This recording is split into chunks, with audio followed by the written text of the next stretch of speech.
Assalamualaikum warahmatullahi wabarakatuh. Ibu, perkenalkan nama saya Peri Winarbowo. Saya mahasiswa sarjana keperawatan Setikes Kota Sukabumi. Hari ini saya akan melakukan penyuluhan tentang bencana. Salah satu bencana di sini tentang bencana gempa bumi. Kalau boleh tahu, Ibu dengan Ibu Anissa ya? Ya. Betul? Bu Anissa ini Ketua Karang Taruna di Desa Cisaat, betul Ibu? Ya, hari ini saya tujuannya mau penyuluhan tentang gempa bumi supaya Ibu tahu ketika sebelum, terus saat terjadi, dan sesudah gempa bumi itu harus bagaimana.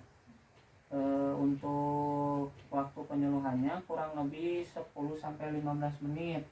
Dan tempatnya di sini aja Bu ya, di rumah Ibu aja.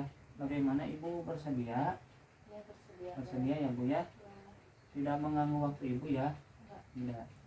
Sebelumnya saya mau tahu, apakah Ibu tahu tentang apa itu gempa bumi?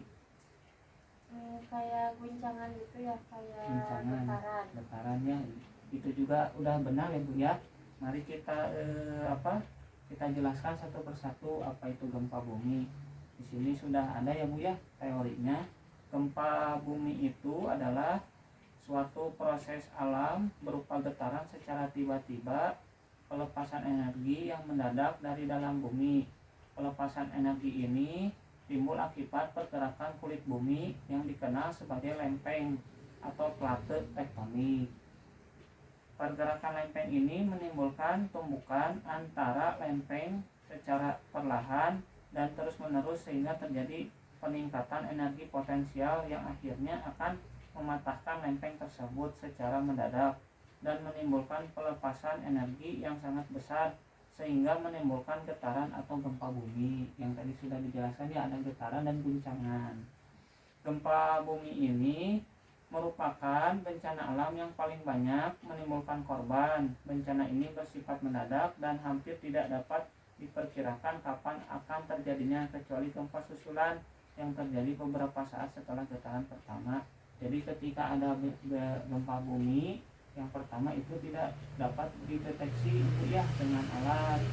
Tetapi kalau ada gempa yang susulan, nanti misalnya ada getaran lagi, itu biasanya sudah bisa terdeteksi. Terus korban manusia yang disebabkan oleh gempa bumi pada umumnya timbul akibat tertimpa reruntuhan material bangunan, runtuhan tebing, serta bahaya ikutan berupa tsunami, kebakaran, dan lainnya. Jadi ketika terjadi gempa bumi suka ada material bangunan ya Bu ya menimpa korban, terus adanya reruntuhan tebing akibat gempa bumi, dan ada tsunami. Selanjutnya di sini dijelaskan sebelum terjadi gempa bumi apa yang harus disiapkan. Yang pertama, kita sadar bencana, mempelajari penyebab gempa dan juga apa harus dilakukan bila gempa terjadi. Terus membuat konstruksi rumah tahan gempa, memperhatikan sistem peringatan dini dan membuat sistem peringatan dini mandiri, serta melaksanakan dan mengikuti simulasi bencana gempa ya Bu ya. Terus mengetahui di mana informasi gempa bisa didapatkan, seperti kita bisa lihat di TV ya, radio, terus adanya perkiraan BMKG ya Bu ya. Terus menyiapkan tas siaga bencana ketika ada bencana gempa bumi.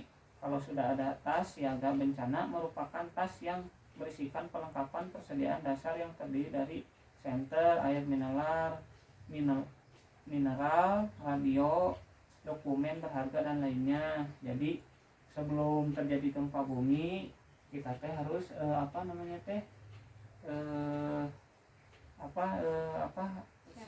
siap-siap ya Bu ya.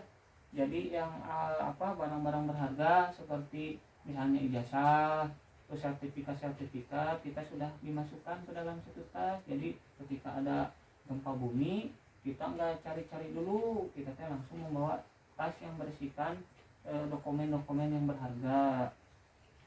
Terus saat terjadi gempa bumi, bila di dalam ruangan tetap tenang, cari tempat aman untuk berlindung seperti di bawah meja, di bawah kusen pintu atau di sudut ruangan. Jadi ketika ada gempa, kita jangan panik. Bila kita tidak misalnya tidak sempat untuk keluar, kita bisa pertolongan pertama kita yaitu berlindung di bawah meja yang kuat. Terus hindari benda-benda yang mudah jatuh, misalnya lemari, lampu gantung, kaca ruangan, genting, atap rumah, dan lainnya. Berlari keluar apabila masih bisa dilakukan dan jangan menggunakan lift bila kita berada di suatu tempat yang tinggi, misalnya gedung yang tinggi ya Bu ya. Jadi jangan memakai lift, itu berbahaya ya Bu ya. Terus bila di luar ruangan, hindari dari jatuhnya kaca-kaca, papan-papan reklame, tiang listrik, pohon, dan yang lainnya. Bila di luar ruangan, kita jangan mendekati pohon atau ada reklame. Nanti kalau misalnya ada gempa kan, nanti kita kena pohon, kena reklame, pengumuman papan. Apalagi sekarang kan mau ada kampanye ya, banyak postingan-postingan di papan-papan itu ya, calon peserta yang ikut pemilihan, itu berbahaya ya Bu ya. Terus bila di pesisir pantai dan merasakan getaran gempa yang kuat dan adanya tanda-tanda tsunami, segera menjauh pantai menuju dataran yang tinggi. Bila kita misalnya ada lagi main di laut, misalnya air laut surut, kita jangan mendekati, itu berbahaya. Itu biasanya tanda-tanda tsunami. Jadi ketika surut kita harus langsung menjauhi laut ya Bu ya, dan kita langsung menuju ke dataran yang tinggi. Terus setelah terjadi gempa bumi, itu harus bagaimana? Periksa kondisi keluarga dan lingkungan sekitar. Segeralah evakuasi anak-anak, wanita, dan manula ke tempat aman. Terus periksa api atau bahaya api ya Bu ya. Hindari jaringan listrik yang rubuh atau kabel terbuka. Terus bersiap dan waspada akan terjadinya guncangan gempa susulan. Terus selalu ikuti perkembangan situasi dengan mendengarkan media komunikasi di televisi dan radio. Terus laporkan bila ada korban keluarga yang hilang. Terus misalnya ada kerusakan dan kerugian yang lainnya. Alhamdulillah ya Bu ya, tentang penyuluhan gempa bumi sudah selesai. Apakah Ibu ada yang mau ditanyakan? Sudah cukup ya. Mudah-mudahan bisa dimengerti ya Bu ya. Terus kalau begitu saya mau evaluasi ya Bu ya. Bila mau bertanya kepada Ibu, bila saat terjadi gempa bumi misalnya di dalam ruangan, kita harus apa?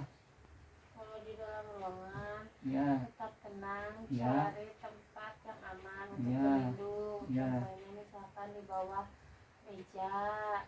Ya. Terus Kalau misalnya lagi di laut, itu bermain di laut, kita bila terjadi gempa itu harus bagaimana? Menjauhi laut. Menjauhi ya. Terus kita lari ke dataran yang lebih tinggi. Jadi ketika ada gempa kan air laut surut, jadi jangan mendekati laut. Kita lebih baik menjauhi laut ya, terus berlari ke dataran yang tinggi. Alhamdulillah ya, penyuluhannya sudah selesai, terus evaluasi juga sudah.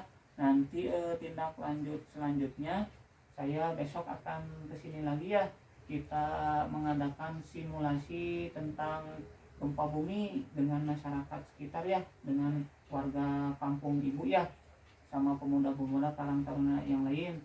Untuk waktunya kurang lebih 10-15 menit, dan nanti kita lakukan di lapang aja ya, lapang desa. Untuk itu terima kasih Bu atas waktunya, semoga penyuluhan kali ini bermanfaat. Mohon maaf bila ada kekurangannya, saya izin pamit. Assalamualaikum warahmatullahi wabarakatuh.